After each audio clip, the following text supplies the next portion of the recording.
topik yang lagi hangat-hangatnya sekarang, yaitu tentang UBD atau Understanding by Design. Tapi sebelum kita lanjut ke bincang-bincang diskusi seriusnya, kan tak kenal maka tak sayang ya? Ya. Jadi kita harus kenalan dulu. Kami adalah mahasiswa PPG Calon Guru Universitas Muhammadiyah Gresik dari Prodi PGSD kelas E. Saya Sulman Nafasa Bila Pradinta. Dan saya Riken Prastiwi. Halo, saya Zakatul Fahria. Halo, saya Risma Fiana. Dan saya Febria Rosiana. Jadi hari ini kami akan diskusi tentang salah satu pendekatan dalam metode pembelajaran, yaitu pendekatan Understanding by Design. Understanding by Design itu kan salah satu kerangka pembelajaran yang fokus pada pemahaman mendalam bagi siswanya, ya kan? Nah, di Understanding by Design ini untuk membuat perencanaan pembelajarannya kita perlu desain khusus yang namanya desain where to. Apa sih desain where to itu? Jadi desain where to itu salah satu kerangka yang membantu untuk merancang pembelajaran, pengalaman belajar, biar pengalaman belajar di dalam kelas itu menjadi lebih jelas, lebih akurat, lebih konkret, yang mencakup ada arahan pembelajarannya, ada relevansinya, ada eksplorasinya, ada keterlibatan siswanya, penilaian, transisi pengetahuan, bahkan hingga orientasi hasil belajarannya. Nah, dalam desain batu ini ada 7 elemen. Ada elemen W atau W atau disingkat atau bisa disebut sebagai where and why. Terus H itu untuk hook, terus E itu untuk explore, equip, dan experience. Terus ada R itu untuk rating, revisit, dan juga revise. Terus E exhibit dan evaluate. Terus ada T untuk tailor, dan juga ada O yaitu organize. Buat lebih pemahaman lebih mendalamnya, kita akan kulik satu persatu elemen dari where ini. Nah, untuk elemen W yaitu where and why, nanti elemen where and why itu kan gunanya untuk memastikan bahwa siswa itu sudah paham akan tujuan pembelajarannya. Nah, saya mau tanya nih kepada rekan saya, Mbak Riken, untuk pemahaman lebih mendalam tentang elemen W itu apa sih? Baik, terima kasih Mbak Sulma. Jadi elemen W yang mana itu artinya where dan why, kemana dan juga mengapa. Where itu merupakan bagian dari strategi pembelajaran UBD atau Understanding by Design, yang mana W itu dirancang untuk memahami tujuan pembelajaran yang digunakan untuk mengetahui pencapaian hasil belajar dari peserta didik. Nah, untuk elemen W sendiri itu bisa dimulai dari merencanakan tujuan pembelajaran yang akan disusun.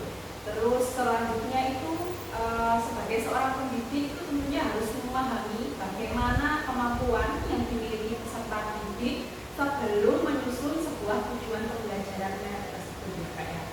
Oke, kemudian tujuan pembelajaran yang harus disusun itu seperti apa sih baiknya? Jadi tujuan pembelajaran yang harus disusun itu yang pertama nih, yang pertama ya Mbak ya. Yang pertama itu harus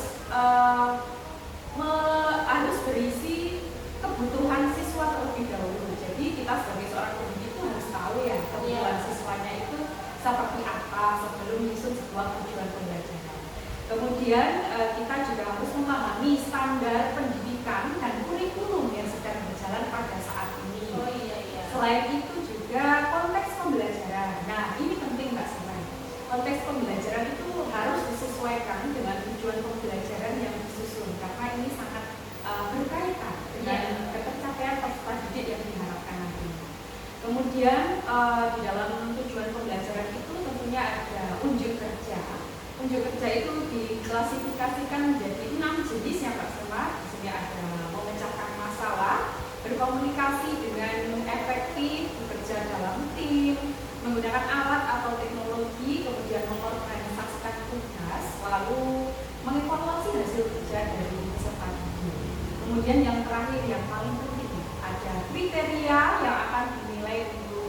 dipahami oleh seorang pendidik. Kriteria yang dinilai itu meliputi 3 hal ya. Yang pertama ada kejelasan dan kesesuaian dari tujuan suatu pembelajaran. Kemudian yang kedua itu ada keberagaman, metode dan aktivitas pembelajaran yang variatif dan juga inovatif. Kemudian yang terakhir itu harus ada penilaian pembelajaran. Jadi di dalam proses pembelajaran tidak hanya berfokus pada prosesnya saja, tetapi penilaian di akhirnya itu juga diperlukan dan penting untuk dipahami begitu Pak Sema. Oke, baik. Jadi untuk elemen where dan why ini fokusnya itu untuk memahami bahwa dalam pembelajaran itu tujuannya sudah sesuai dengan apa yang diharapkan oleh guru dan disesuaikan dengan kebutuhan dari peserta didik itu sendiri ya. Benar sekali. Baik. Jadi kan untuk sebelum membuat desain pembelajaran kita harus menentukan muridnya itu butuhnya apa, muridnya itu minatnya di mana, kemampuannya apa, pembelajaran hari itu fokusnya ingin menyelesaikan goalsnya apa. Nah dari situ baru kita ketika kita sudah tahu tujuan pembelajarannya, baru kita merancang nih desain pembelajaran apa yang cocok untuk peserta didik kita, karena kan Benar sekali. peserta didik itu punya kemampuan, punya minat, bakat dan juga komunikasi sendiri-sendiri ya. Kita nggak bisa menyamakan bahwa peserta didik A itu dan peserta didik B mungkin minat bakatnya beda. Tapi kalau kita memaksakan tujuan pembelajarannya hanya satu, nanti susah ya kasihan peserta didiknya ya. Benar Oke. sekali. Baik, terima kasih Mbak Anja atas penjelasannya. Lalu sekarang kita memasuki ke elemen yang kedua, yaitu elemen H atau group. Nah di elemen group ini tuh intinya kita harus menarik perhatian siswa biar siswa itu tertarik pada pembelajaran itu tadi ya. Nah untuk deskripsi atau diskusi pengertian lebih dalamnya mungkin bisa dijelaskan oleh Mbak Risma. Baik, terima kasih Mbak Selma. Jadi elemen H atau hook sendiri ini berkaitan dengan guru memberikan aktivitas kepada peserta didik, di mana untuk menarik perhatian peserta didik dan untuk membangkitkan motivasi belajar peserta didik itu sendiri. Nah, caranya untuk mengubah pemikiran peserta didik yaitu yang pertama mengaitkan materi dengan konsep atau dari kehidupan nyata peserta didik. Yang kedua yaitu memberikan pertanyaan tematik di awal pembelajaran. Nah, pertanyaan ini digunakan untuk mengubah rasa ingin tahu peserta didik. Misalnya pada pembelajaran modul ajar materi pecahan kelas 4, pertanyaan tematiknya yaitu apakah anak-anak tahu bahwa kertas lipat itu bisa dibagi menjadi 2 atau 4. Nah, itu kan masuk pada materi pecahan. Nah, situasi apa yang dapat melibatkan peserta didik ini bisa menciptakan ide-ide yang besar dan menarik. Guru di sini berperan penting untuk melibatkan peserta didik dalam menciptakan ide-ide besar, yaitu dengan merancang pembelajaran yang sesuai dengan kehidupan siswa, kemudian sesuai dengan usia dan kemampuan peserta didik. Namun terdapat pendekatan yang dapat digunakan oleh guru untuk menghasilkan minat dan keingintahuan terhadap materi, yaitu pendekatan dengan cara tanya jawab dan diskusi kelompok. Ketika mereka diberi kesempatan untuk menjawab pertanyaan dan berbagi ide, mereka merasa lebih terlibat dan tertarik dalam pembelajaran di kelas. Oke. Namun di sisi lain juga terdapat hambatan, Mbak Selma. Jadi hambatannya ini siswa terkadang sulit untuk mengajukan pertanyaan dan mengungkapkan pendapatnya. Siswa juga sulit untuk mencoba hal-hal baru karena ia khawatir akan kegagalan. Nah, itu salah satu hambatannya. Di situ peran guru itu sangat penting untuk menciptakan lingkungan yang dapat membuat siswa itu nyaman dan bisa mengungkapkan pendapatnya, dan pendapatnya itu dianggap penting. Oke, baik. Jadi inti dari elemen itu tadi kan untuk menarik perhatian dan juga mempertahankan perhatian siswa agar siswa itu merasa fokusnya tetap berada dalam pembelajaran, mahasiswa sama pembelajaran itu tadi ya. Ya, betul. Jadi biar pembelajarannya itu di awal pembelajarannya mereka menarik atau tertarik dalam mengikuti proses pembelajaran itu tadi. Jadi perlu adanya pertanyaan tematik agar siswa itu merasa tertarik dan fokus pada pembelajaran di hari itu. Apalagi kalau pertanyaan tematiknya sesuai dengan sudah mereka rasakan atau sudah mereka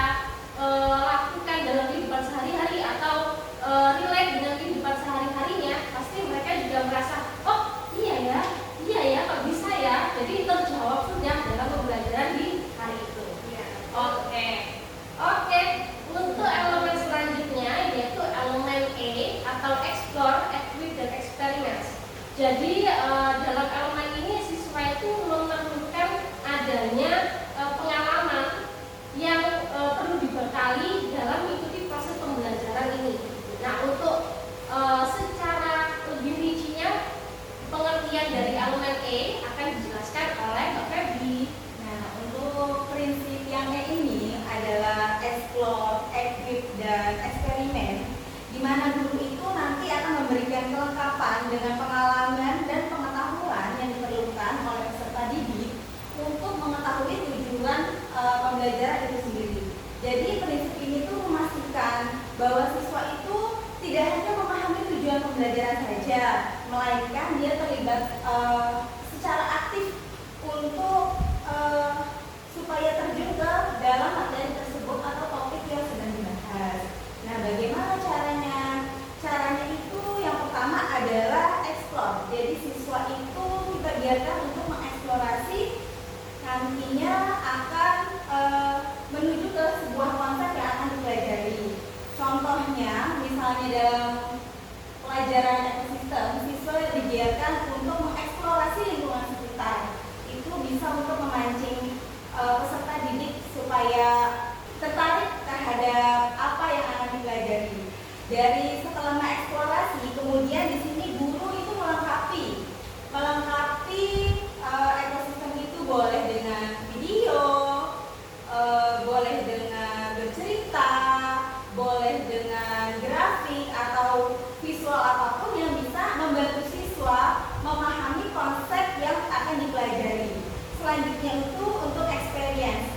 Nah, untuk experience ini kan jadi siswa itu diminta dibuatkan sebuah proyek ya, dimintakan sebuah proyek. Misalnya kalau tadi setelah pengamatan sekitar dan diberikan penjelasan oleh guru, siswa diberikan tugas atau proyek untuk membuat seperti akuarium kecil dan bisa mengamati interaksi antar hewan yang ada di kolam kecil tersebut. Seperti itu. Jadi siswa itu tidak hanya dijejeli materi, tidak hanya dijejeli oleh informasi-informasi yang diberikan dari guru kepada siswa, melainkan siswa itu juga ikut terlibat aktif dalam proses pembelajaran. Seperti itu.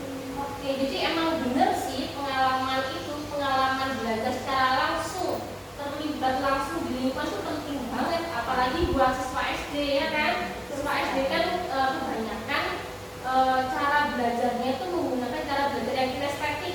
Jadi tidak cuma terpaku dengan buku, tidak cuma terpaku pada teori-teori, tapi perlu adanya pengalaman belajar langsung, entah itu di lingkungan, entah itu di luar sekolah, atau bahkan di dalam sekolah sendiri. Kan di dalam sekolah bisa ya ada pembelajaran outdoor gitu. Nah, selain itu juga siswa nanti bisa belajar bekerja sama secara tim, bisa belajar berkomunikasi dan bisa menyelesaikan masalah di dalam kehidupan. Iya, jadi bisa melatih problem solvingnya mereka juga ya. Iya, betul.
didik. Untuk proses penilaian diri ini bisa dimulai dengan mengajarkan kepada peserta didik untuk mengidentifikasi aspek-aspek apa saja yang masih perlu diperbaiki dalam menyusun suatu karya. Kemudian, cara ini bisa dilakukan dengan memberikan rubrik penilaian yang jelas sehingga mereka bisa menilai dirinya sendiri.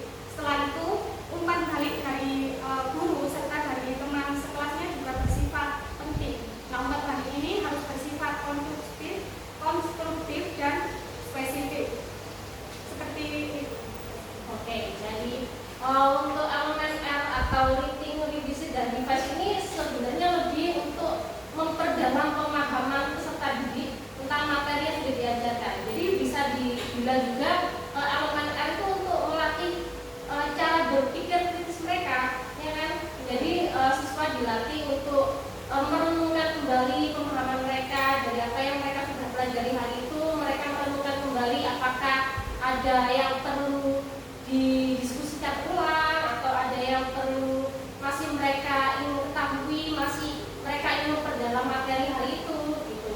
Jadi pembelajarannya tidak hanya berpusat pada hafalan saja ya, tapi mereka harus mengetahui konsep dari pembelajaran atau tujuan pembelajaran hari itu. Oke, baik, jadi begitu teman-teman penjelasan tentang elemen R atau reading, revisit, dan juga revise. Untuk elemen selanjutnya yaitu elemen E atau exhibit dan evaluate.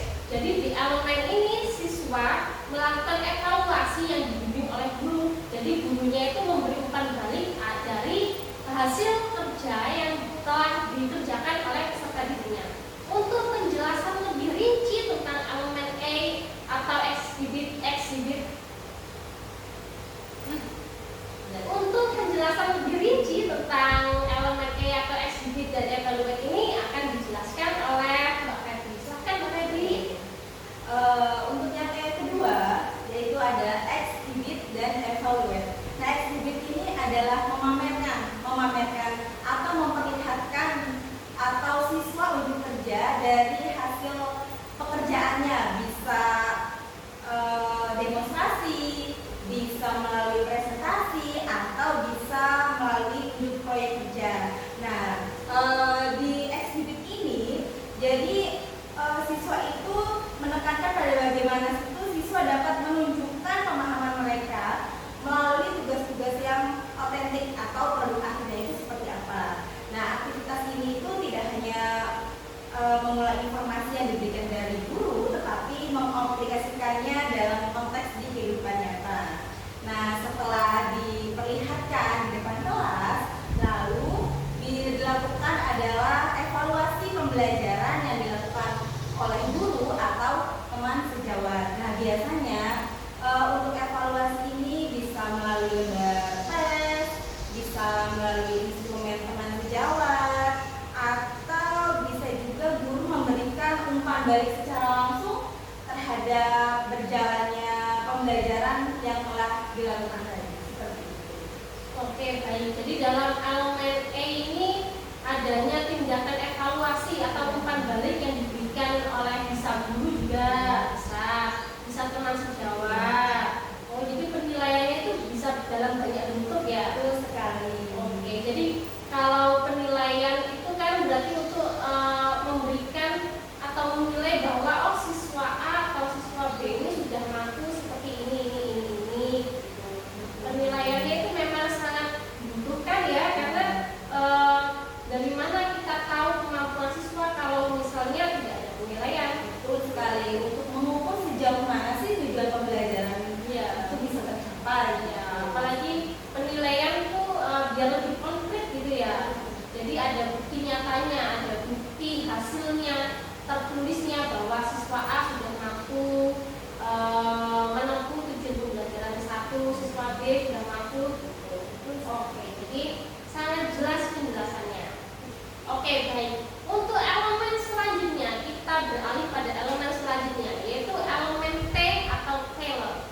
Jadi dalam elemen T atau tailor ini kan fungsinya itu untuk menyesuaikan atau mengakomodir antara rencana pembelajaran dengan kebutuhan peserta didik. Kebutuhannya kan bisa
menjadi seorang guru itu harus kreatif banget ya. Kita nggak bisa berekspektasi bahwa modul yang sudah kita siapkan itu pasti berjalan lancar dalam kelas. Karena pasti ada aja kondisi-kondisi yang membuat kita itu harus punya plan A, plan B. Kalau ibaratnya prajurit itu emang gitu ya. Kalau harus ketika mau berperang itu plannya nggak cuma satu aja, pasti ada punya plan karena emang siswa kadang-kadang itu di dalam kelas ada aja yang mungkin kelakuan tindakannya itu nyeleweng dari apa yang kita harapkan, atau kadang-kadang itu ada siswa yang tiba-tiba di dalam kelas ingin menari-nari gitu kan. Jadi kita saat pembelajaran tiba-tiba dia pengennya nari-nari, itu saya mau nari padahal pembelajarannya matematika. Jadi untuk menyiasati itu kan kita perlu ada plan A, plan B gitu ya. Oke, baik, sangat bagus penjelasannya Mbak Tara. Oke, untuk elemen yang terakhir atau elemen yang ketujuh yaitu O atau organize. Jadi di elemen O atau organize ini siswa tidak hanya belajar, tidak hanya berkegiatan di dalam sekolah mengetahui informasi-informasi atau teori yang sudah dijelaskan sama guru aja, tetapi siswa juga harus punya pengalaman, siswa juga harus berperan aktif di dalam pembelajaran biar pembelajarannya itu menjadi pembelajaran yang lebih bermakna. Untuk penjelasan lebih detailnya akan dijelaskan oleh teman saya Mbak Riken. Oke Mbak Silma, selanjutnya elemen terakhir ya, elemen O atau organize. Jadi elemen O itu terdapat kegiatan berupa penyusunan kegiatan pembelajaran yang dilakukan secara runtuh dan terstruktur agar pembelajaran itu dapat berjalan optimal. Nah, di dalam penyusunan pembelajaran ini harus melibatkan pengalaman belajar yang terbaik. Nah, salah satu pengalaman belajar yang terbaik itu bisa berupa pembelajaran berbasis masalah yang seperti saat ini yang lagi tren ya Mbak ya, ada PBL atau problem based learning, di mana dalam model problem based learning ini model peserta didik itu dihadapkan pada masalah nyata yang terjadi, memang benar terjadi di kehidupan nyatanya, kemudian mereka perlu menyelesaikannya dan tidak hanya belajar teori, tetapi peserta didik itu harus tahu bagaimana cara menerapkan dalam situasi dunia nyata. Selain itu juga bisa menggunakan model pembelajaran berbasis project based learning atau PJBL yang maksudnya PJBL itu merupakan cara yang sangat efektif untuk memperdalam pemahaman peserta didik. Peserta didik ini tidak hanya belajar di dalam kelas, tetapi juga mengerjakan sebuah proyek. Jadi peserta didik itu mampu memahami konsep dasar dan juga mengasah keterampilan dan soft skill-nya agar peserta didik itu tidak hanya mampu di bidang kognitifnya aja, tetapi keterampilannya dapat soft skill-nya. Selain itu yang tak kalah penting ada refleksi diri. Refleksi diri ini diterapkan untuk mendorong siswa agar siswa itu dapat merenungkan ketercapaian apa yang sudah dicapainya. Selain ini masih ada poin lagi Mbak Silma, mungkin bisa langsung disambung oleh Mbak Rizka ya, bisa dijelaskan? Baik, terima kasih Mbak Riken. Poin selanjutnya yaitu pada kegiatan pembelajaran biasanya terjadi kesalahpahaman. Nah, kesalahpahaman ini merupakan salah satu hambatan terbesar dalam pembelajaran. Nah, bagaimana untuk meminimalkan kemungkinan kesalahpahaman ini? Yang pertama yaitu dalam menyampaikan materi guru harus menggunakan bahasa yang jelas dan sederhana. Kemudian penting juga untuk memverifikasi pemahaman peserta didik. Jadi mereka bisa menjelaskan kembali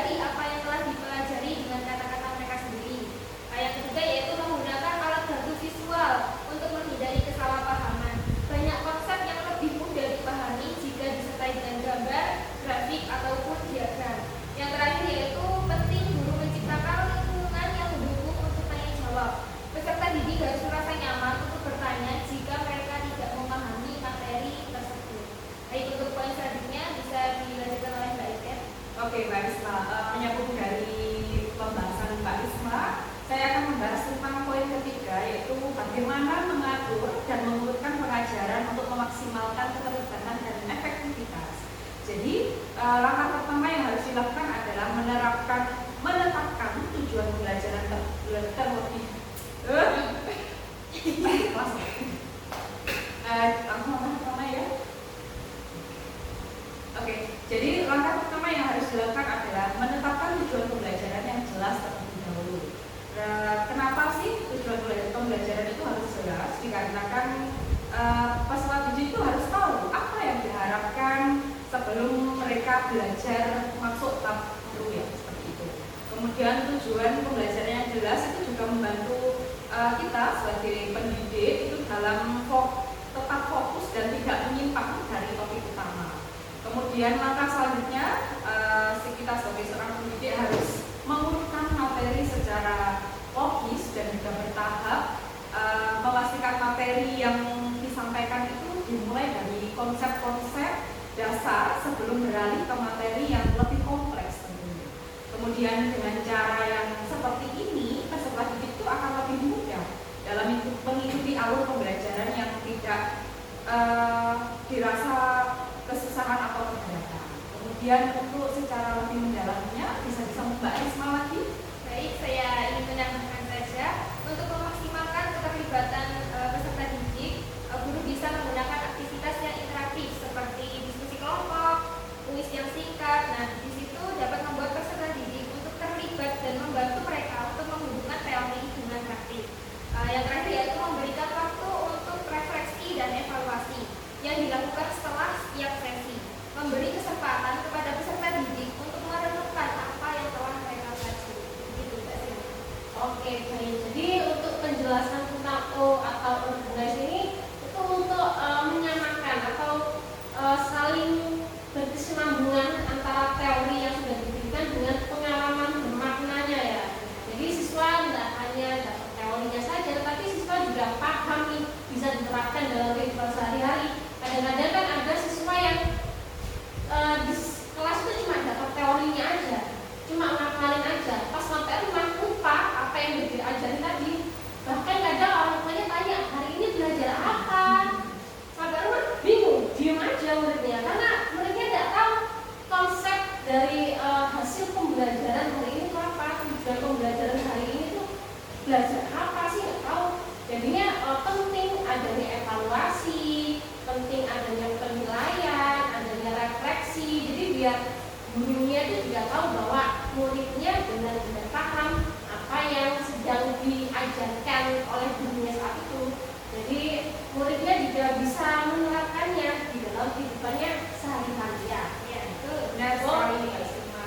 Oke, jadi begitu ya teman-teman hasil diskusi kami tentang pendekatan didik khususnya pada dasar rancangan pembelajaran melalui konsep WEARTU. Jadi konsep WEARTU ini merupakan memberikan wawasan baru bagi guru dan juga bagi peserta didik agar guru itu memiliki inspirasi dalam merancang pembelajaran yang lebih bermakna dan juga lebih cocok bagi peserta didiknya. Jadi peserta didik itu tidak cuma mendapatkan pemahaman yang sekedar teori saja, tapi juga bisa diamalkan dalam kehidupan sehari-hari atau bisa disebut juga sebagai pengalaman bermakna. Nah, ingat ya teman-teman, buat para guru atau bagi kita juga nih, sebelum kita membuat pembelajaran, kita harus membuat rancangan pembelajaran yang sangat sesuai dengan kondisi peserta didik. Karena rancangan pembelajaran itu merupakan kunci sukses agar pembelajaran hari itu bisa berjalan dengan sangat lancar, efektif. Jadi peserta didiknya juga mendapatkan hasil yang maksimal dalam menyerap materi-materi yang akan dijelaskan oleh gurunya nanti. Jadi rancangan pembelajaran ini tidak bisa dibuat semena-mena atau tidak bisa dibuat ya yang penting jadi gitu kan, nggak bisa teman-teman. Jadi harus ada dasarnya biar rancangan pembelajaran ini bisa tersampaikan dengan baik kepada peserta didik. Oke, jadi cukup sekian dulu ya teman-teman hasil diskusi kami tentang konsep pembelajaran didik dengan konsep metode WEARTU. Tapi sebelum